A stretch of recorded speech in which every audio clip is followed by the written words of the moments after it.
¿Qué tal? Buenas tardes. Un saludo a todos los hospitales básicos comunitarios que en este momento se encuentran en contacto con nosotros.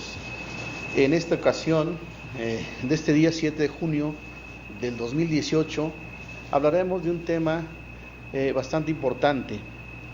Sabemos que la próstata es una glándula que forma parte del sistema reproductor masculino y que ayuda a producir el semen, que saben que es el líquido que contiene los espermas. Ahora, en esta ocasión, se va a tratar qué pasa cuando la próstata se enferma.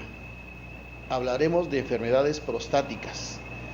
Y está con nosotros el doctor Bernardo Santiago Luna. El doctor ya ha estado algunas veces con nosotros, es urólogo, especialista en urología, y es el que va a disertar el tema sobre enfermedades de la próstata. Doctor Bernardo, bienvenido a Telemedicina, por favor, para que nos aborde el tema de este día. Buenas tardes. Antes que nada agradezco la invitación que me hizo el doctor Alberto López Ibaja, un buen amigo mío, y para hablar de padecimientos de la próstata. Trataremos tres patologías en general: los procesos de tipo inflamatorio, los procesos relacionados con el crecimiento y lo relacionado al cáncer de la próstata. Para esto pues vamos a tener la ayuda de unas diapositivas. Empezamos.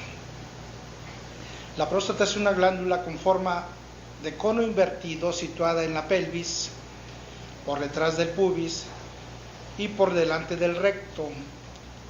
Se encuentra ubicada por encima de la aponeurosis perineal, que le sirve de sostén. Como ya lo mencionó el doctor Alberto, contribuye a la actividad sexual normal y secreta un líquido pleno de nutrientes compuesto de proteínas, grasa, azúcares, para que los espermatozoides vivan y puedan fecundar al óvulo. Para esto nos apoyamos en esta diapositiva en la cual ubicamos a la próstata por debajo de la vejiga.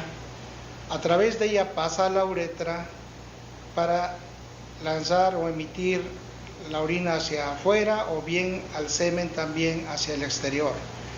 Esto es la próstata, estas son las relaciones. Acá tenemos al diafragma urogenital, vejiga, el recto por detrás, que es muy importante también la relación anatómica, ya que algunas de las exploraciones que hacemos se basan en la exploración a través del recto. Y también, de acuerdo a lo que es la anatomía, actualmente la anatomía se llama zonal. Esto fue en base a los estudios que hizo McNeil, y le reconocen zonas como la zona periférica, que es la zona más voluminosa cuando nacemos. Esto ocupa el 75%. La zona de transición, que la tenemos acá en zona de color verde, es la zona con menos volumen del nacimiento y en la infancia, y cada una de estas va a tener una implicación muy importante. En la zona periférica, que es la zona más externa y que es la que vamos a tener acceso al tacto rectal, es la zona donde en la edad adulta se presentan los cánceres con mayor frecuencia. Zona de transición es en la edad adulta y a partir de los 40 años, donde se inicia un crecimiento que es el que va a dar origen a la hiperplasia de la próstata. Y para los procesos de tipo inflamatorio puede ser todo en general, es decir, zona periférica, zona de transición, zona central y zona anterior, pero la inflamación también predomina sobre la zona periférica. Entonces, iniciamos con la prostatitis. Conocemos que es un trastorno esencialmente inflamatorio y que puede tener un componente bacteriano o no. Del 11 al 14% de los varones tuvo un diagnóstico actual o anterior de prostatitis. En un momento determinado, el 2 al 6% de los varones padecen síntomas de prostatitis, al menos leves o moderados. La prostatitis representa una importante carga socioeconómica en el paciente, ya que desde el punto de vista de trabajo nos puede causar incapacidad laboral por procesos de tipo febril, dolor, molestias, costos en el diagnóstico, costos en estudios, costos en medicamentos que son bastante prolongados. La calidad de vida del paciente diagnosticado con prostatitis crónica también es mala y se le ha llegado a comparar a las personas que padecen infartos al miocardio u otras enfermedades crónicas como son diabetes, en fin. La prostatitis es el diagnóstico urológico establecido con mayor frecuencia en los varones de menos de 50 años de edad. Y este diagnóstico representa el 8% de la consulta de los urólogos. También los urólogos han calificado a la prostatitis como la enfermedad más difícil y frustrante de tratar en la práctica médica. Los síntomas van a depender si es agudo, si es crónico, si es, en fin. En una forma general podemos hacer un diagnóstico en un paciente principalmente a partir de los 17 años en adelante, que nos llegue a consulta manifestándonos exacerbación o infecciones de vías urinarias de repetición, dolor perineal, dolor eyaculatorio o posteyaculatorio, dolor con las evacuaciones intestinales, que al paso de la materia, sobre todo en aquellas personas que se estríen, también les genera incluso hasta la salida o emisión de semen, hematospermia, puede también haber hematuria, fiebre en los casos agudos, malestar general, escalofríos y la sepsis urinaria. Dentro de los agentes de la prostatitis bacteriana aguda, generalmente son las enterobacteriaceae las responsables del 80 al 90% de estas infecciones o de estos procesos inflamatorios, y dentro de los cuales predomina Escherichia coli en el 75-80, Klebsiella, Proteus, Pseudomonas, entre otras. Otras enterobacteriáceas también son responsables de esta enfermedad, y en los pacientes jóvenes, aquel paciente menor de 35 años o de 35 años, de 18 a 35, que les llegue con un cuadro agudo de un dolor pélvico crónico, un proceso inflamatorio, fiebre o datos de obstrucción urinaria, hay que pensar también y preguntar y hacer semiología sobre, intentando investigar si este tipo de inflamación es debido a alguna enfermedad de transmisión sexual causada por, puede ser desde la gonorrea, Chlamydia trachomatis, Ureaplasma ureolypticum, Mycoplasma omnis y otras bacterias anaerobias. Y vemos desde el punto de vista anatómico lo que es la anatomía normal, como ya vimos en la diapositiva previa, en unas previas, que la uretra pues no debe tener obstrucción, la salida de la orina debe ser, o la emisión de orina debe ser libre, y cuando nosotros tenemos un proceso de tipo inflamatorio en cualquier área de la próstata, puede haber una reducción en el calibre y la fuerza del chorro secundaria a una obstrucción al flujo de la orina, por obstrucción y por incremento en el tamaño y en el edema de las células que nos generan esto. Es decir, un proceso inflamatorio prostático también nos puede llevar a una retención urinaria. ¿Cuáles son los factores de riesgo? La alteración anatómica de la vía urinaria. Por debajo de la vejiga puede haber problemas también de estenosis de la uretra, malformaciones, y cuando la misma hiperplasia prostática puede generarnos un problema de inflamación. La instrumentación de la vía urinaria, ya sea por biopsia transrectal de la próstata, en aquellos casos en que nosotros vemos al paciente por síntomas relacionados a síntomas del tracto urinario inferior, en los cuales en los estudios de extensión le pedimos un antígeno prostático, vemos que está elevado, hacemos nuestra exploración y le indicamos una biopsia transrectal.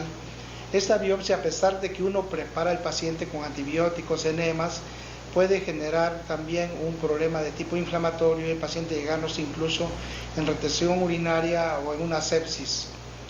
Entonces, en estos casos también en algunos tenemos que tener eso presente, darle una indicación al paciente cuando se va a nuestro consultorio que en el gabinete de ultrasonido se le va a efectuar el estudio, pero cualquier complicación que tenga relacionada con fiebre, hematospermia, rectorragia, hematuria, tiene que acudir con el especialista o con su médico tratante para el control de este tipo de complicaciones. En los pacientes jóvenes, como ya lo mencionábamos, también las enfermedades de las bacterias por transmisión sexual son las que tenemos que investigar y no dejarlas pasar por alto. Los síntomas, pues es la exacerbación de los síntomas urinarios, el dolor perineal, el dolor eyaculatorio, como ya lo mencionamos. El diagnóstico clínico va a depender también de la clasificación de la enfermedad. La clasificación puede ser una prostatitis bacteriana aguda, en la cual los pacientes con prostatitis presentan síntomas locales y sistémicos agudos que pueden incluir dolor perineal, suprapúbico. Los síntomas miccionales son irritativos, hay frecuencia, poliaquiuria, disuria, tenesmo, obstructivos que nos pueden llevar incluso hasta la retención. Puede haber mialgias, artralgias. Si nosotros hacemos una exploración en ese momento, la próstata la podemos encontrar turgente, edematosa, sensible, fluctuante, pero las más de las veces casi tenemos que abstenernos de hacer una exploración en ese momento para no hacer más, ahora sí, más importante los síntomas o que hay una mayor datos de una sepsis mayor al estar exprimiendo la próstata y estar haciendo la palpación. Si el paciente tiene una retención urinaria en ese momento y no la podemos resolver por otro medio o por medicamentos, pues le tenemos que instalar una sonda y dejarlo allá. La sonda puede permanecer 2-3 días y agregar otro tipo de medicamentos, como los vamos a ver más adelante. Entonces, el diagnóstico clínico, la prostatitis bacteriana aguda, ya la mencionamos. La prostatitis bacteriana crónica es aquella entidad en la cual, después de haber cursado con una prostatitis bacteriana aguda, el paciente persiste con síntomas urinarios o síntomas irritativos del tracto urinario inferior, y en estos casos hay que seguir un manejo con un antibiótico, un mínimo entre las 4 a 8 semanas para la erradicación bacteriana. Otra de las como clasificación también está la prostatitis crónica no bacteriana o prostatodinia, en la cual al hacer los cultivos, ya sea general de orina, urocultivo, espermocultivo, no encontramos datos de bacterias en las muestras ni por el antígeno, o bien el antígeno puede estar elevado, pero no hay bacterias en las muestras que se mandan al laboratorio. Cuando tenemos un paciente entonces con una prostatitis bacteriana aguda, el manejo de elección va a ser si viene con fiebre y ataque al estado general. Las más de las veces tenemos que hospitalizar al paciente entre 24, 48, 72 horas e iniciar manejos con aminoglucósidos combinados con cefalosporinas para yugular la infección en ese momento, y una vez que ya, y atacar también la fiebre, antipiréticos. Una vez que ya lo sacamos del cuadro agudo, el paciente lo podemos egresar con una quinolona, al menos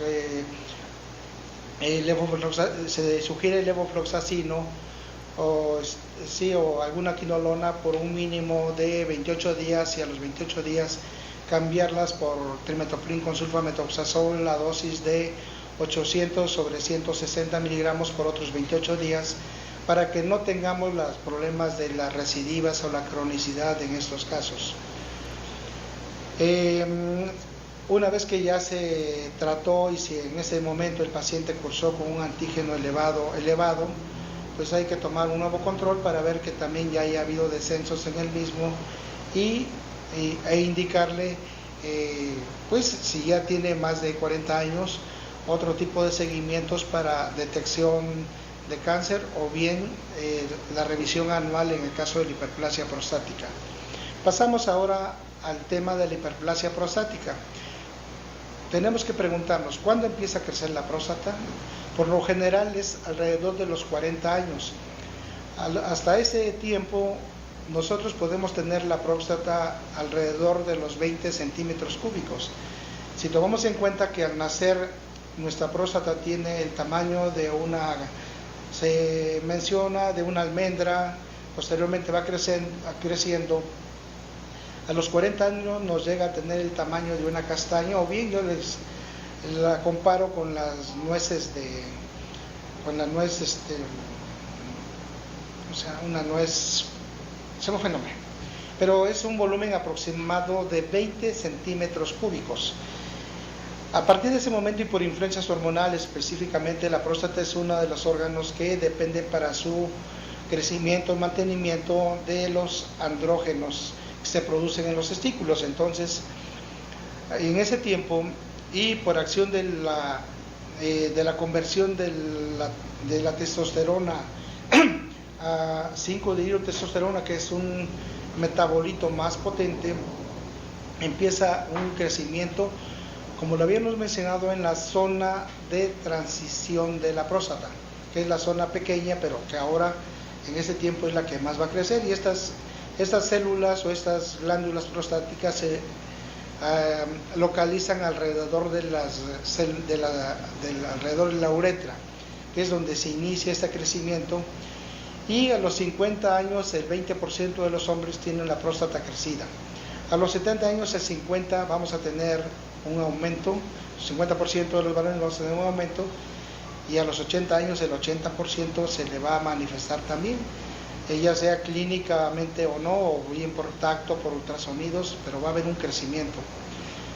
Después de los 45 años, 1 de cada 3 varones padece problemas prostáticos de tipo crecimiento o hiperplasia. Nuevamente vamos a ver algunas imágenes. Vejiga, esta es vejiga posterior, estas son las vesículas seminales, y esto es la próstata. A través de la próstata entonces pasa a la uretra. ¿Qué es la hiperplasia de la próstata? Es la neoplasia benigna más frecuente en el hombre. Se define histológicamente por una hiperplasia tanto de las células epiteliales como del estroma, iniciando en el área periuretral, como lo acabo de mencionar.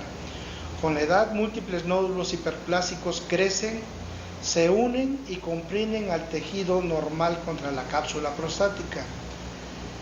Esto va a ser muy importante para cuando uno toma decisiones de tipo quirúrgica. Y volviendo a ver el esquema, vemos zona periférica, que es donde crecen los tumores o cánceres con mayor frecuencia, aunque el 10% también puede ser sobre este tejido que crece a partir de los 40 años. Esta es la zona de transición y esta es la uretra. Entonces las glándulas periuretrales es donde se da inicio a este crecimiento, que con el tiempo va a crecer y va a rechazar el tejido prostático de esta zona hacia afuera para formar la cápsula prostática, que es sobre la zona periférica, y el tejido prostático recién formado va a comprimir a la uretra y dificulta la libre salida de la orina.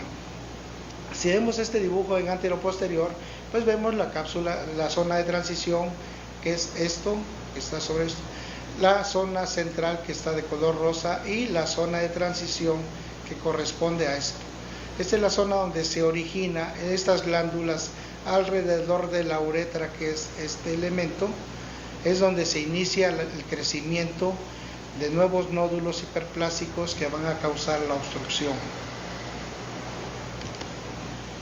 ¿Qué problemas provoca su crecimiento? Pues obstrucción urinaria, o lo que actualmente se le conoce como síntomas del tracto urinario inferior, en los cuales va a haber una dificultad para vaciar toda la orina, dilatación de las cavidades del tracto urinario, ya que en las etapas avanzadas del proceso puede afectar incluso a la misma vejiga, generando divertículos, engrosamiento de la pared, generando la dilatación de los ureteros, ya que no logra llegar ya toda la vejiga, ya no permite, al estar ocupada parte de la vejiga, ya no permite que la producción de la orina llegue a vejiga, sino se queda estancada en los ureteros, y nos genera dilatación también de lo que es la pelvis y los sistemas colectores, y llegando a casos más severos a la insuficiencia renal y luego a la uremia, y en estos casos pues el paciente y el pronóstico es muy malo.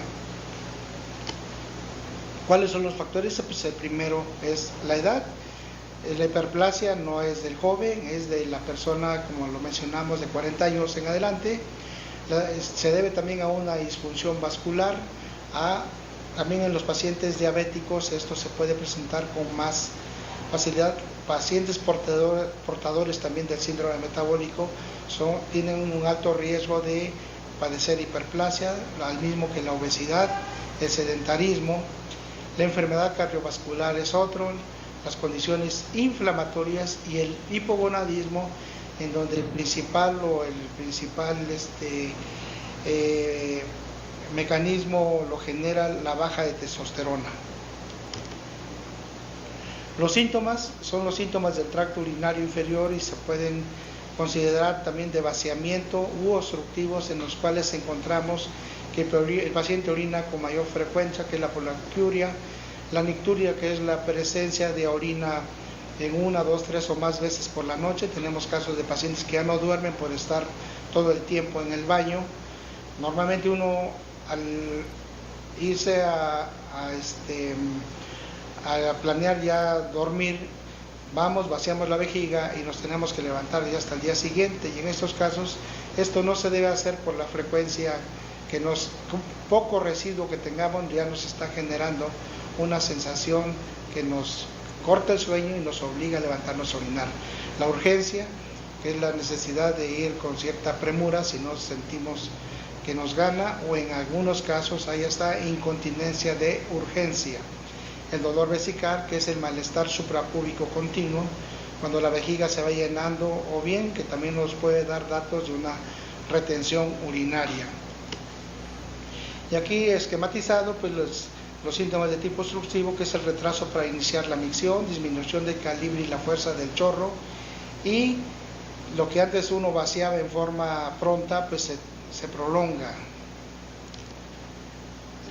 Continuamos con una micción incompleta, ya que parte de la orina se nos queda, puede llegar a la retención urinaria o a una incontinencia urinaria por rebosamiento. Al haber una retención sacamos un chorrito, y si a ese paciente le dice estoy orinando con frecuencia, le pedimos un ultrasonido, pues tiene toda la vejiga ahí llena de orina, volúmenes alrededor de 1500, y lo único que está sacando son 50, 30, y con eso le permite a él más o menos pasar, pero la vejiga es una vejiga ya retencionista. La micción intermitente es por espacios, 2, 3 tiempos, y pensamos que ya terminamos, nos subimos la ropa y ahí está el goteo. Entonces, con las incomodidades que esto nos acarrea. Y los síntomas introductivos, pues también el esfuerzo al orinar, el incremento en la frecuencia urinaria, que es la poliuria, la micción imperiosa, la urgencia urinaria, tenemos que ir pronto al baño, la incontinencia de urgencia y el dolor en la parte superior del pubis, retraso al orinar y aumento en la frecuencia urinaria.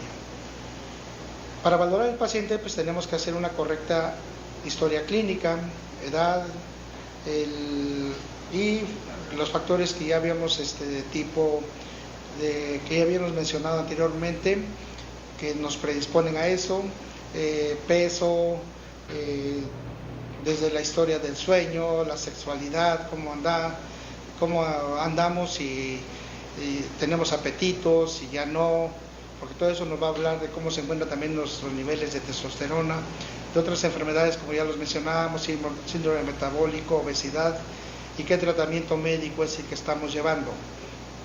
El examen físico, pues ya, aparte de la exploración de tipo renal, de tipo suprapúbico, para saber si el paciente es portador o no de retención urinaria, pues el tacto rectal también nos ayuda para valorar el tamaño de la próstata, si hay un proceso inflamatorio agregado, o bien si hay un cáncer también.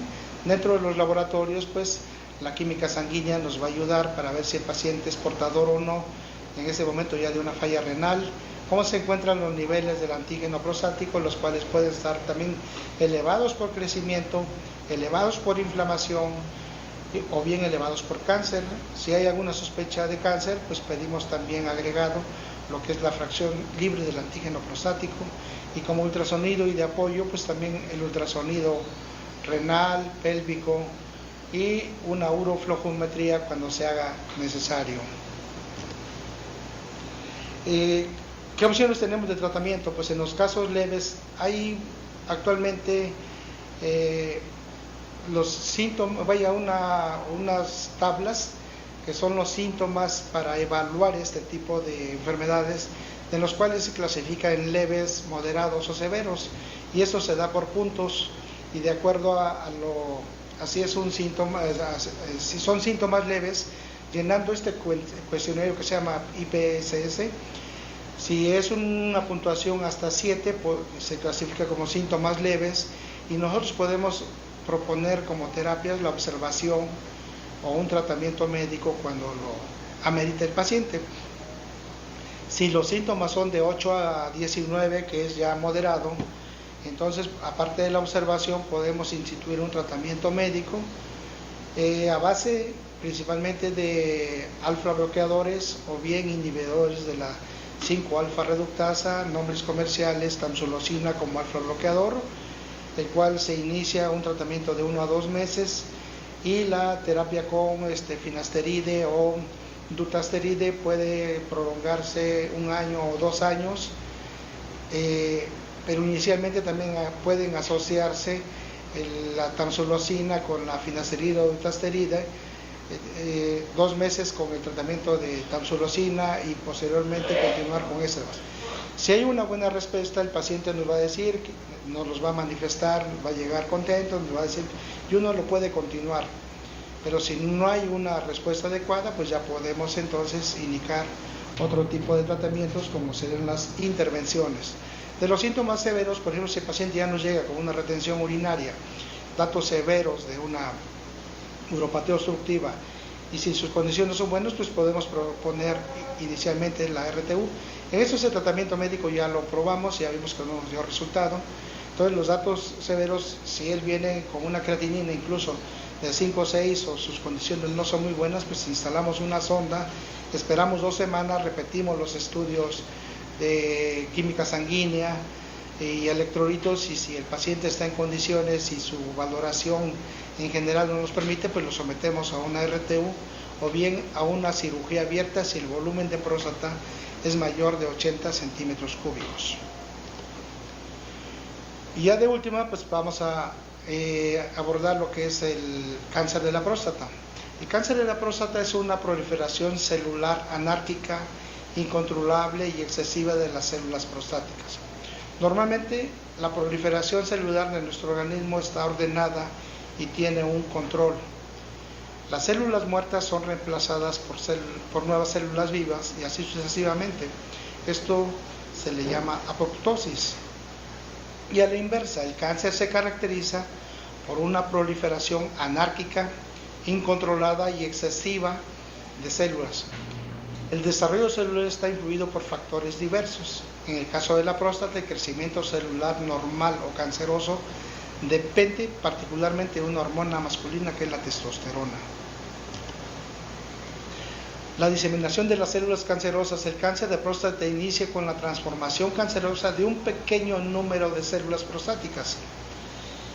Este es un proceso que puede llevarnos mucho tiempo, es decir, no es cuando hablamos de un cáncer de la próstata, el tumor no se origina en 1 mes, 2 meses previos, sino que esto llevó ya en promedio entre 3 y 5 años dependiendo del tipo de celularidad. Hay tumores que son bien diferenciados, cuyo comportamiento es benigno, entre comillas.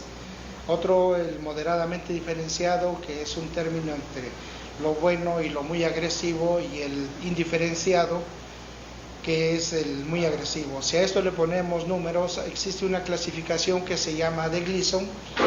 Cuando nosotros tomamos una biopsia, eso es lo que nos van a reportar. Nos dicen tiene un cáncer con Gleason 3 más 5, entonces hablamos de un cáncer moderadamente diferenciado. Cuando son hasta 4, de 0 a 4 es bien diferenciado, de 4 a 7 es moderadamente diferenciado y de 7 a 10 es indiferenciado.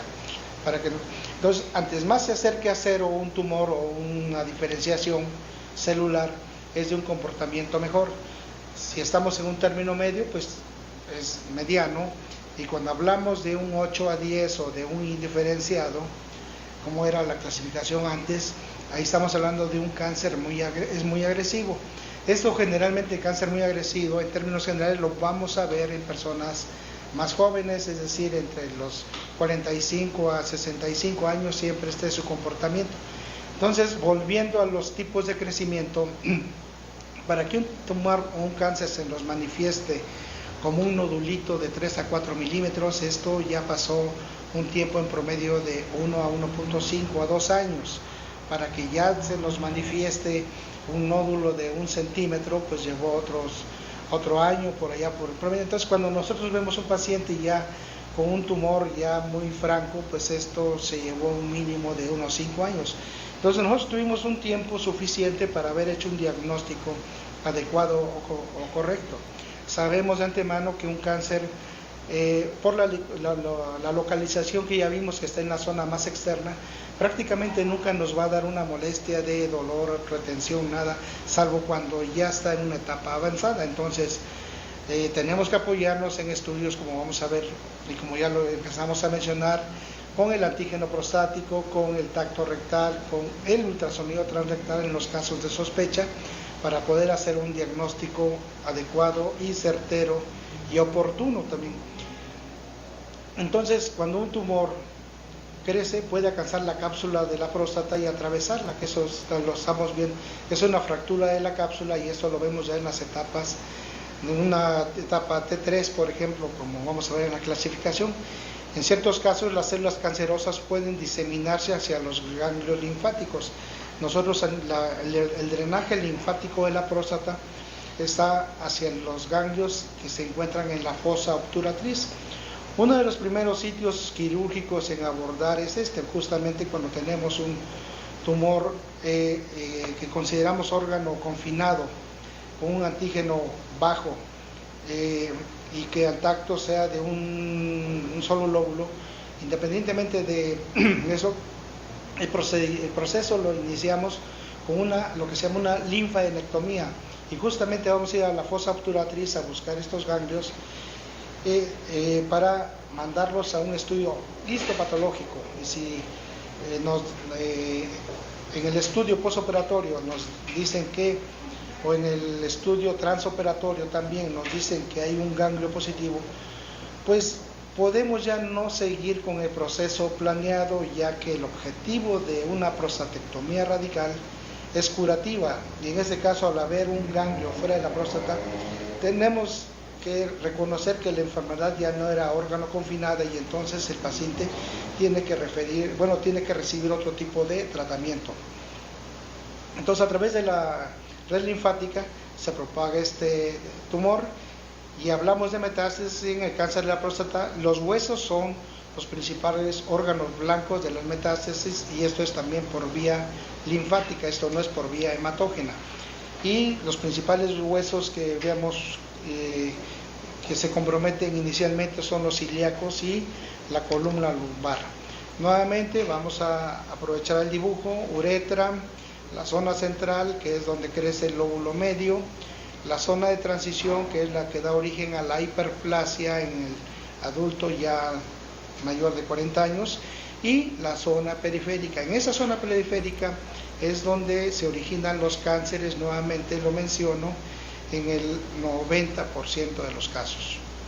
El otro 10% puede ser sobre esta zona. Entonces, muchas veces nosotros tenemos un paciente incluso con un antígeno alto, hacemos un tacto, no encontramos, lo biopsiamos, no encontramos, la aguja nos lleva un promedio de 1.5 de profundidad, no encontramos tumor, nos llevamos a una cirugía de resección transuretral y resulta que el tumor estaba aquí en el 10%, pero el 90% es esto. Entonces, es importante también, cuando tengamos un antígeno alto, acompañarlo siempre de un tacto rectal. El cáncer de la próstata es la segunda neoplasia más frecuente en los hombres. En todo el mundo es el cáncer más frecuente en segundo lugar. En México, en 2012, según Globocan, esta neoplasia ocupa el primer lugar en incidencia y mortalidad en varones. El INEGI en 2013 dio cifras que coinciden con la primera, que es la primera causa de muerte en hombres por cáncer, con un 15.20% de los casos. El 70% de los cánceres que se diagnostican en pacientes pasan de los 65 años, como lo mencionamos previamente, y en México se informan 13 defunciones a causa de cáncer de próstata por cada 100.000 hombres. Como ven, también es muy frecuente. Aunque se ha iniciado, y esto es por muchos medios, por redes, por este medio que estamos platicando, la detección oportuna de un cáncer de la próstata, seguimos, al menos en nuestro país, en nuestro estado, haciendo los diagnósticos no en una primera instancia como lo tienen los países industrializados, Estados Unidos, los nórdicos, los europeos, en los cuales ellos su incremento, por ejemplo, en la cirugía radical o la radioterapia radical es mayor, porque los cánceres se detecta que en mayor temprana. Nosotros seguimos todavía con detección en etapas avanzadas. No hemos avanzado mucho. El antígeno prostático surgió a partir de 1987. En estos países, como les menciono, tuvieron una rápida incidencia en decrementos de muertes y una mayor detección del cáncer, o una mayor detección en etapas tempranas, y por consiguiente en una mayor curación en estos pacientes, y cosa que nosotros, por ejemplo, acá en nuestro estado, al menos en mi casuística, he operado al menos por cirugía radical de etapas tempranas alrededor de unos 70 personas. Llevo ejerciendo o haciendo este tipo de procedimientos 20 años, entonces para que se den una idea de la baja afluencia que tiene el paciente para acudir con un médico, primeramente con ustedes, que son los de primer contacto, y menos aún con el especialista. Con el especialista llegan cuando ya están tapados, cuando ya tienen retención, cuando ya tienen complicaciones, o bien cuando ya está avanzado. Aún así tenemos todavía que proponerles terapias que le ayudan a mejorar su calidad de vida o su sobrevida, pero ya no son curativas cuando ya los encontramos en etapas avanzadas. ¿Cuáles son los factores de riesgo? La edad, como ya lo mencionamos. La raza es más frecuente en los afroamericanos y los hispanos. La dieta, que incluye un alto consumo de grasa animal. Generalmente somos carnívoros, deberíamos tener una mayor ingesta, sí poder comer carne, no está contraindicada, pero también tenemos que ingerir más cantidad de verduras o de vegetales. La obesidad, como ya lo mencionamos, también es un factor de riesgo, ya que en estos pacientes se ha visto que hay un descenso de andrógenos y un incremento en estrógenos. Y la herencia, no se diga. Si mi padre tuvo un cáncer de próstata, yo tengo un riesgo entre 15% más que la población en general de padecer esta enfermedad. El diagnóstico en varones asintomáticos, la realización del tacto rectal anualmente a partir de los 40 años, sobre todo en donde la herencia está ya ligada. Es decir, me ha tocado a mí tener hoy un diagnóstico de un paciente con un cáncer de la próstata, y veo a los hijos y le digo: ¿quién de ustedes ya se hizo la exploración? Es un antígeno rectal. No, pues ninguno. Pues váyanselo a hacer, ¿no? Y resulta que por ahí hemos encontrado en más de una ocasión alguno, y que se ha tenido, afortunadamente en etapas tempranas, se ha sometido a una cirugía radical y ha sido curado. Diagnóstico, pues ya sabemos las pruebas actualmente. El antígeno prostático es una glicoproteína producida por el citoplasma de las células prostáticas. Funciona como un marcador tumoral, aunque no es un marcador tumoral, es un componente natural del semen, y que nos ayuda a que ese es lo que le da la licuefacción al semen. Pero también sirve es útil como monitoreo para designar categorías de riesgo.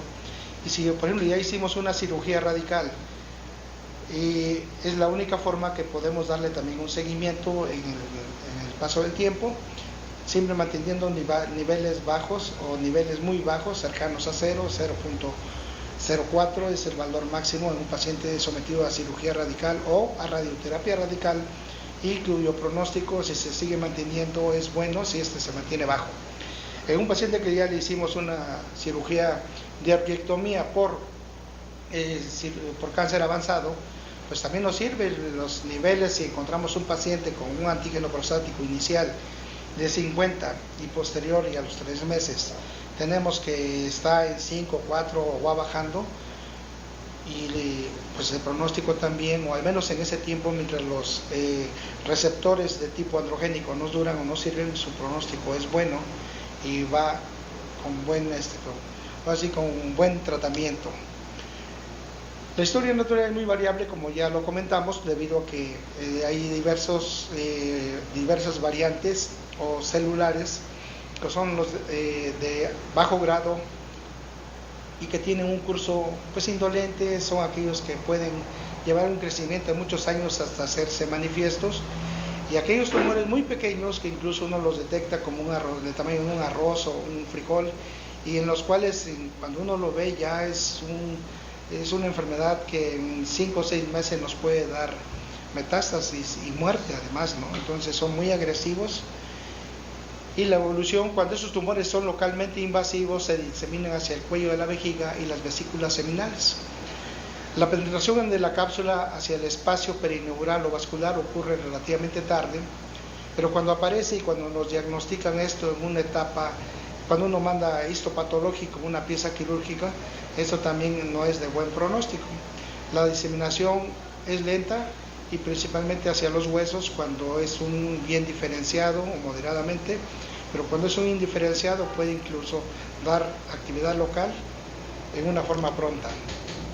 Al cáncer de próstata, una vez que ya lo diagnosticamos por histopatología, tenemos que establecer una etapa, porque de acuerdo a esa etapa vamos a dar un tratamiento. En la etapa inicial, que es una etapa T1,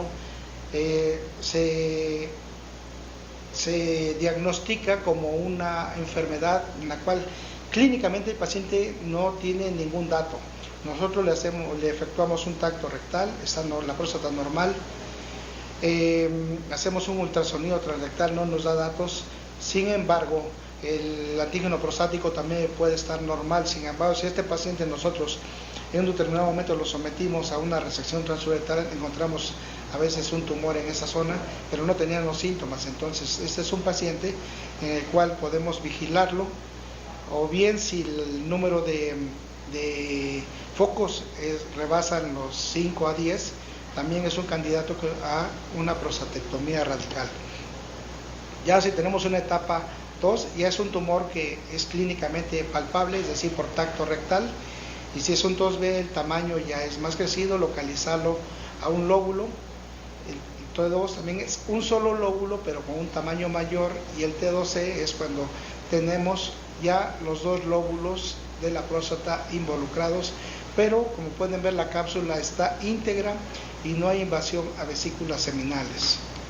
En una etapa 3 es cuando ya la cápsula está rota o ya se encuentra invadida.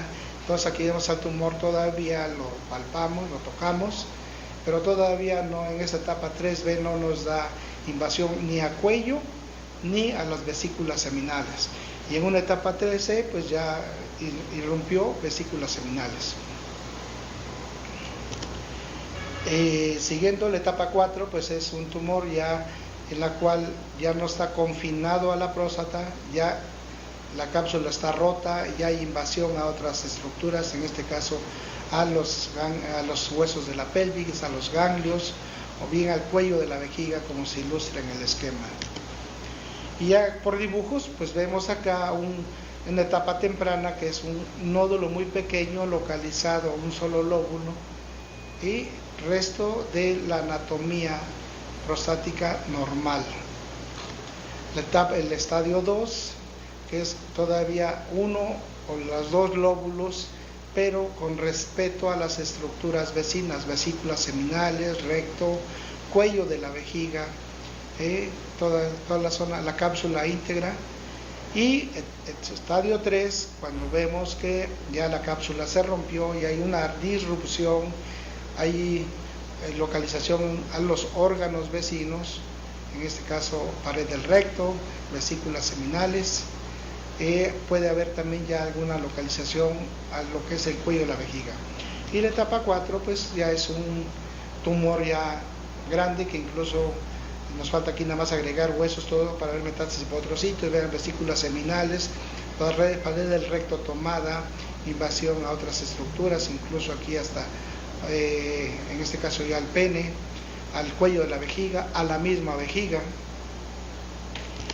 Y tenemos entonces como formas de manejo. Esta etapa avanzada, el manejo va a consistir en la ablación de andrógenos, la cual puede ser a base de puede ser química, la castración, a base de análogos LH-RH, leuprolides actualmente, o bien hay aplicaciones también mensuales, trimestrales o semestrales que nos van a hacer el bloqueo a nivel central, al inhibir a nivel del sistema nervioso ahora sí la conducción del estímulo para producción de testosterona, y con esto los receptores androgénicos del tumor se ven imposibilitados para que inhibir el crecimiento del tumor, y en algunos casos también se logra la remisión temporal.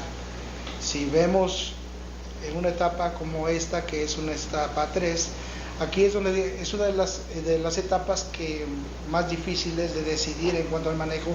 Aquí sí tenemos que apoyarnos en otro tipo de estudios, como son gammagrama renal para hacer el diagnóstico de que no haya enfermedad en los huesos, tomografía para ver que los ganglios linfáticos de la fosa obturatriz o locos regionales no estén comprometidos, ver que la vejiga esté íntegra, ver que el recto esté íntegro, y poderle proponer todavía a un paciente una prostatectomía radical, que consiste en eliminar vesículas seminales, separarla de la pared del recto, sección de la uretra a este nivel, sección de los ligamentos a nivel del pubis, y eliminar esto. Y mandar el estudio histopatológico. Si sale positivo, bueno, se complementa entonces con castración, como ya vimos, química o quirúrgica, con la ablación de los testículos, o la orquiectomía o castración, como le conocemos. Y esto que son de las etapas que son de las ideales todavía, en la cual si nosotros le proponemos una cirugía radical, el paciente prácticamente está curado, o bien la radioterapia radical actualmente también cura ese tipo de enfermedades.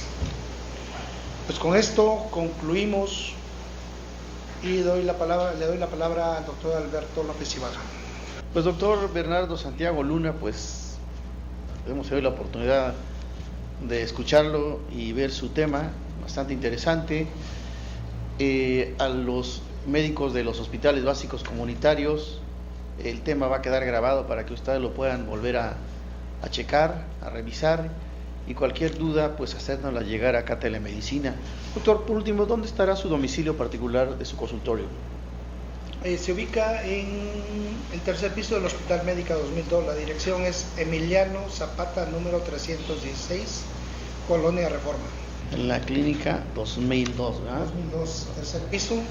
Y un número celular, sí, más frecuente, es el 044-951 544 44 18.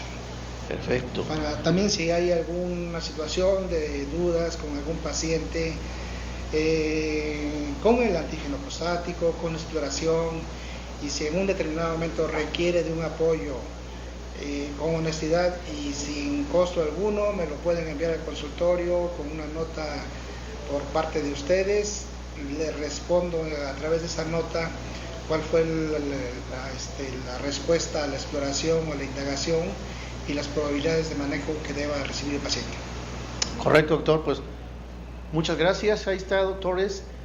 Cualquier duda pueden comunicarse con el doctor Bernardo Santiago Luna y pues estar en contacto directamente con él.